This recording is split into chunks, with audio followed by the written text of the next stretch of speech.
Ish kapiteni i Vllaznisë Edvin Beqiri që në vazhdim ishte ndër trajnerët më të spikatur të Akademisë Vllaznia, por dhe të ekipit tonë kombëtar. Vitet e fundit jeton në Kanada, në Toronto, por jo pak herë rikthehet në Shqipëri, në Shkodër, dhe më njëherë rikthimi është pranë Vllaznisë, siç ishte edhe në ndeshjen e fundit me kryeqytet Dinamo Vllaznia. Mirë se erdhët Beqiri. Mirë se gjeta gac. Me shans për Vllaznin. Patjetër, duk edhe prania juaj në ndeshjen e fundit Dinamo Vllaznia. Ashtu duk, si duket ardhme me shans këtë ndeshje, por gjithsesi Vllaznia ka bërë mirë në përgjithësi gjatë këtyre ndeshjeve që ka zhvillu dhe shpresojmë që të kenë vazhdimsi në ndeshjet në vazhdim për të pas atë ekuilibrat dhe për të arritur objektivin që Vllaznia i ka vu vetes në këtë kampionat. Duke u ndodhur tek ndeshja fundit të shumë emocione në këtë sfidë, takoheshin dy skuadra të katërçës së parë me pikë të barabarta, dy skuadra se këtë sezon kanë edhe jo pak shorkime njëra me tjetrën. Ja, është vërtet sepse historikisht Vllaznia dhe Dinamo kanë qenë rivale të njëra tjetrës dhe gjithmonë ndeshjet kundër njëra tjetrës kanë qenë interesante, të forta vazhdimisht dhe kështu ndodhi edhe ndeshjen e fundit, po ashtu edhe ndeshjen e parë të fazës parë dhe sigurisht ishte një emocion për mu i veçantë për të rikthyer dhe për të pa Vllaznin live dhe për të pa një ndeshje të tillë, sepse me të vërtetë të bën një ndeshje e mirë dhe që Vllaznia doli me sukses. 0-2 për Vllaznin, fitore merituar për Kuqiblut sipas jush? Patjetër, me atë që zhvilloi Vllaznia, mendoj që ishte një fitore merituar, mund të ishte rezultati edhe më i thellë me atë që shfaqi Vllaznia në rastet që u krijuan. Por gjithsesi ajo që është më kryesore ishin 3 pikë që Vllaznia mori në këtë ndeshje me një rival direkt dhe duke shpresuar që në vazhdimsi të ketë po të njëjtën histori, sepse dihet tashmë kampionatit i vjen gjithmonë shkurtojnë ndeshjet, vjen fundi dhe patjetër që rezultatet kanë shumë rëndësi. Po Vllaznia shfaqi përveç rezultatit shfaqi edhe një lojë shumë mirë, shumë racionale, sidomos pjesa e dytë ishte taktikisht pothuajse ato perfekte, por kryesorja që e thash edhe herë, 3 pikë janë kryesore në këto momente. Edvin, një fitore që natyrisht gëzoi pa mas edhe fansat Kuqiblut që realisht dominuan në shkallët e stadiumit Arena Kombëtare me tifozërinë me mbështetjen e Vllaznisë përkundër rivalëve të Dinamos. Gjithmonë mbështetja ka qenë e vazhdueshme pavarësisht pozicionit që ka pas Vllaznia, ata oscilacionet, mendoj që të fitosh kundër rivalëve është shumë e rëndësishme në një kampionat, sepse bëhet fjalë që ti të jesh më i avantazhuar në vazhdimsi. Ajo që është më kryesore, e thash edhe më përpara që Vllaznia të kenë atë ekuilibrat, vazhdimsinë e ndeshjeve pozitive të marrjeve të 3 pikëve, sepse në fundit janë ato pikë që bëjnë diferencën. Dhe shpresojmë që të paktën të kenë një vazhdimsi në rezultate, ndoshta duhet të jetë më racionale, sepse e pam edhe në fazën e dytë, nëse mund ta quajmë kështu, që Vllaznia ndoshta mund të kenë zhvilluar loj, por nuk ka pas ato rezultatet si ishte në fazën e parë, atë fillimin impresionues që Vllaznia pati, po pastaj pati një ramje. Kështu që shpresojmë që të kemi një vazhdimsi në fazën e tretë, po sigurisht edhe në fazën e katërt.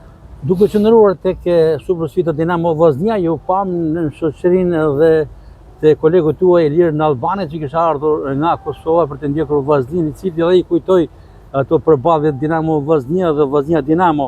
Për ju, cila ka qenë një nga ndeshjet më të veçanta që keni përjetuar në përballjen me Dinamo në kohën kur keni mbajtur shëritin e kapitenit?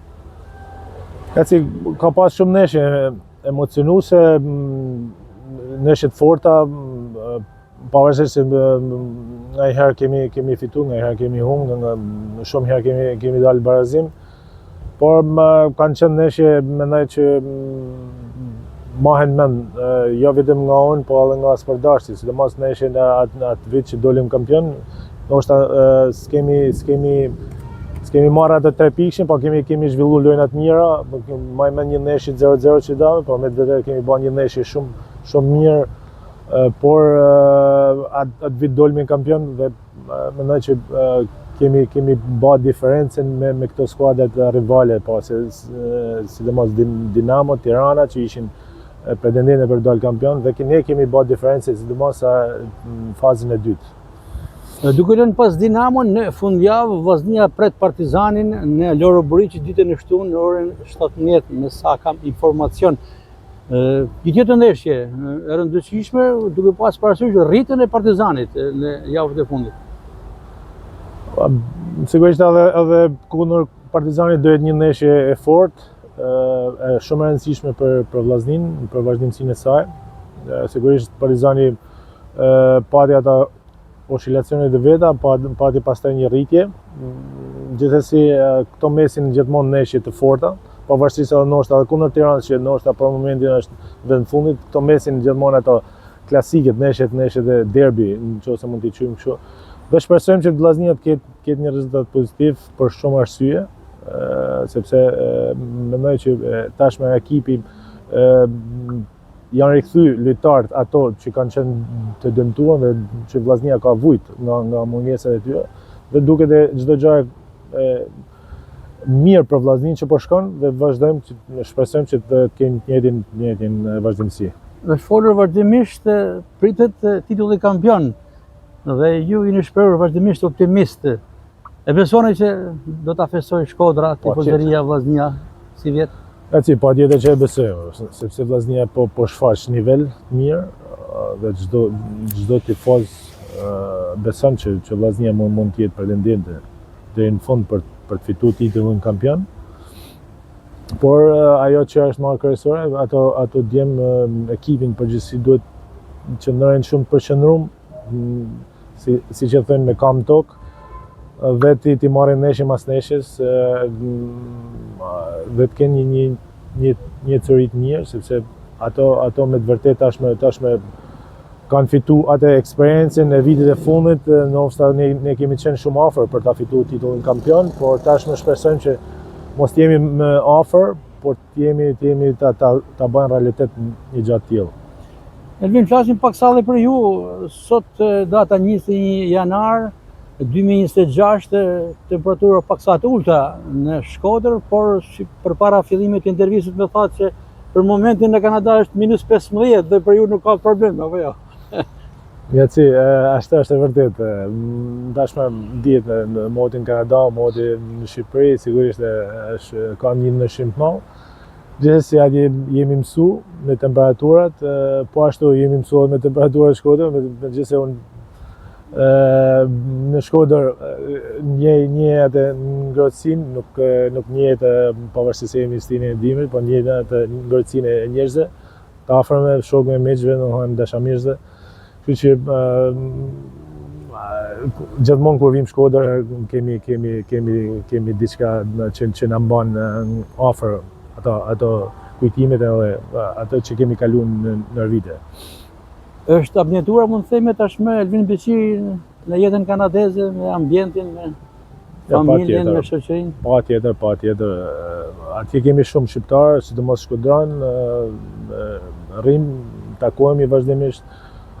Jeta në Kanada është shumë e shpejtë, kuptimi i fjalës, dhe nuk kemi kohë shumë të rrim me njëri tjetrin, po punjave, sidomos kur ato kanë mundësi për pas edhe një farë kohet, ne qëndrojmë vazhdimisht, kalojmë mirë, sepse është një mundësi e mirë, është një vend që të jetë një mundësi të mirë për të jetuar, por kur ke afër edhe njerëz që më parë ke jetuar në Shkodër me ta, është edhe akoma një kënaqësi e veçantë. Dhe mes tyre janë edhe ish kolegët tuaj të Vllaznisë, kemi parasysh Ilir Dibren, Alban Volumin, Edvan Tulin dhe disa të tjerë. Takoni, keni mundësi? Aktualisht me Alban Volumin dhe Ilir Dibren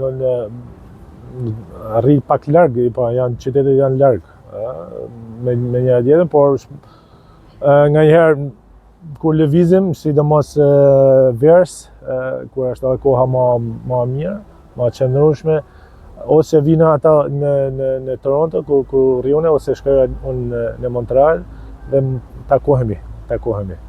Pasioni për futbollin vazhdon edhe në Kanada, ku sipas informacionit ju drejtoni një ekip atje me mjaft cilësi dhe keni arritur rezultate. Diçka për grup moshën që drejtoni dhe sa i kënaqur jeni me këtë ekip. Gati, unë që në fillim me shkumjen time në Kanada, u angazhova tek një akademi atje, në akademitë e mira që është në Toronto, në downtown, që ose mund ta quajmë kështu, me një numër rreth 2000 deri në 3000 fëmijë të regjistruar, pra është një goxha akademi e madhe. Dhe aty po vazhdoj akoma për të dhënë atë kontributin, gjithsesi mund kemi edhe projekte tjera në vazhdimsi, sepse bëhet fjalë që mund të hapim një akademi shqiptarësh. Një biznesmen është ofruar për të krijuar akademinë e re shqiptarësh, po patjetër do të kenë edhe fëmijët e komuniteteve të tjera, por më shumë do jemi të fokusuar te pjesa e komunitetit shqiptar. Dhe shpresojmë që të japim atje një farë kontributit dhe të kemi edhe ne atë përfaqësimin tonë në Kanada si futboll nëpërmjet akademisë. Ky është një lajm me vërtetë mjaft i mirë dhe patjetër edhe për fëmijët shqiptarë që kanë hapësira, që do të kenë hapësira edhe më shumë. Patjetër. Dëgjoj, këtu bëhet fjalë edhe për qitë në një element edhe për kombëtarën shqiptare, sepse ata janë shumë të interesuar që të kontribuojnë për vendin e tyre, për vendin e vet. Dhe ne do bëjmë shmos, do t'i përgatisim sa më mirë që ata një ditë ndoshta mund të jenë të përfaqësojnë në ekipin kombëtar shqiptar dhe të jenë një farë mundësi edhe mirë për të ardhmen e tyre në sportin e futbollit.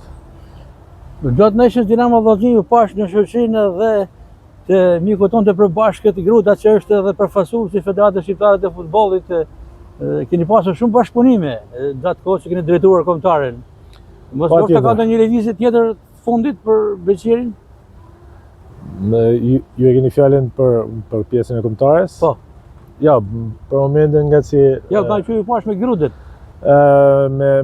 Me Grudën ne kemi rrit miqësinë që në periudhën që unë isha duke punu tek kombëtarja shqiptare, si trajner i U17, 17 vjeçarëve, dhe Gruda ishte përkthyesi i trajnerit apo drejtorit më vonë Xhemal Mustadanagic, përkthyesi i përsorit. Dhe aty kemi krijuar ata miqësinë tonë, por thjesht është mbetet në rangun e miqësisë, kemi rrit atë miqësinë dhe sa herë që unë vinë në Shkodër ose në Shqipëri, mundohem të takohem me miqtë të tillë. Për momentin nuk po më kujtohet emri i Grudës, se ta theksojmë edhe për David Gruda, shumë i njohur në Shkodër edhe për mua, mik i ka hershëm, por për momentin nuk e kisha të fiksuar, por bëhet fjalë për David Grudën, që është jo vetëm një mbështetës dhe simpatizant i juaj, por ka kontribuar edhe për shumë shkodranët, sidomos për trajnerët dhe sportistët që kanë veshur fanelën e kombëtarës. Patjetër. Si çdo shkodran, ai ka dhënë kontributin e vet për të ndihmuar sa më shumë ato fëmijët të cilët kanë pas dhëna të mira sportive, po ashtu edhe me shumë fëmijë të tjerë në rangun domethënë kombëtar, por gjithsesi ai mbetet gjithmonë një sportar i mirë dhe i tifoz i mirë i Vllaznisë. Elvin, duke mbylluar këtë intervistë, që ishte interesante, besoj edhe për shikuesit tanë të shumtë, ju përgëzoj për gjithçka keni arritur, jo vetëm me Vllaznin si ish kapiten, por edhe me kombëtarën e Shqipërisë, por edhe si trajner edhe me Akademinë Vllaznia dhe tashmë edhe në Kanada.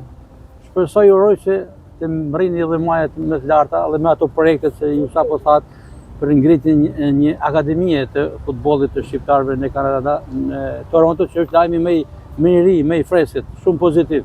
Faleminderit Gaci, faleminderit. Sa kënaqësi gjithmonë intervista me ju, me gjithë gazetarët shkodran, për të dhënë atë normal opinionin ton, lidhje për Vllaznin, po edhe për sportin shqiptar. Me që është momenti dhe ne cekim këtë akademinë që do të krijohet, mos ndoshta përmes kësaj interviste keni ndonjë mesazh për ato familje që jetojnë në Kanada, për ndonjë informacion më të freskët se si duhet të jetë kontakti, afrimiteti, bashkëpunimi për të regjistruar fëmijët e tyre? Gaci, ne akoma nuk kemi arrit në atë fazë, domethënë që me fillu për të bërë reklamin, dhe akoma në fazën e regjistrimit të akademisë, domethënë po shumë shpejt domethënë do ta bëjmë një gjatë tillë nëpërmjet reklamave, qoftë ato në Kanada, rrjetet sociale, por edhe nëpërmjet televizionit në Shqipëri, për t'ju dhënë një mundësi atyre fëmijëve që jetojnë në Toronto sidomos, që të jenë pranë akademisë tonë dhe të zhvillohen në sportin e futbollit. Edvin Beqiri, shumë respekte për ju dhe suksese, mbarësinë. Faleminderit, Gaci, ishte një kënaqësi.